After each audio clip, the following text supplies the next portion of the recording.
សួស្តីបងប្អូនថ្ងៃនេះខ្ញុំមកបង្ហាញពីវិធីស្លម្ជូរយួនថ្ងៃនេះដែរខ្ញុំជ្រើសរើសយកត្រីប្រាដើម្បីមកធ្វើសម្លរបស់យើងជាដំបូងខ្ញុំចាក់ខ្លាញ់ចូលឆ្នាំងហើយបំពងខ្ទឹមបន្តមកខ្ញុំដាក់ស្ករត្នោតបន្តិចអត់ដាក់ច្រើនពេកទេបងប្អូនដោយសារតែបន្លែយើងមានរសជាតិផ្អែមហើយខ្ញុំដាក់ទឹកត្រីបន្តិចកូរជាមួយខ្ទឹមឲ្យវាឈ្ងុយហើយដាក់ប៊ីចេងហើយនឹងម្សៅស៊ុបបន្ទាប់មកខ្ញុំបំពងខ្ទឹមឲ្យវាឡើងពងកន្លត់បន្តិចមកហើយខ្ញុំដាក់ត្រីចូលតែម្ដងដោយសារតែខ្ញុំអត់បានបំពងត្រីក្រៅទេអញ្ចឹងហើយខ្ញុំក៏យកវាមកកូរជាមួយខ្ទឹមជាមួយគ្រឿងទៅដើម្បីកាត់ជាតិឆ្អាបហើយបានចាក់ទឹកតាមក្រោយវាចាក់ទឹកហើយខ្ញុំដាក់បន្លែចូលតែម្ដងព្រោះបន្លែយើងក្រផុយបន្ទាប់មកខ្ញុំមករំលែកពងយើងជាពីរ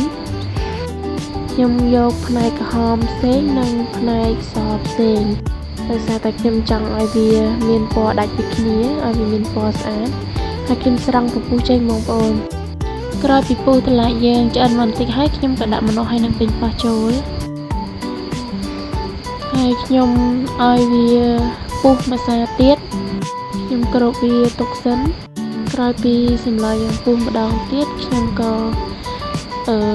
ដាក់អំបិលហើយនឹងទឹកត្រីចូលដោយសារតែមុននេះខ្ញុំអត់ទាន់បានដាក់អំបិលនិង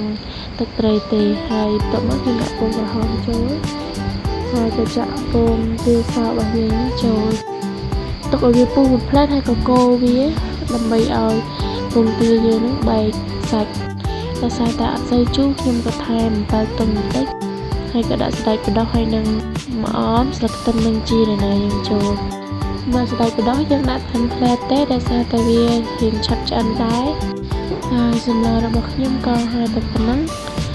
បងប្អូនមានវិធីសាស្ត្រណាផ្សេងដែលល្អជាងនិងមានរសជាតិឆ្ងាញ់ជាងបងប្អូនអាចណែនាំបានអរគុណ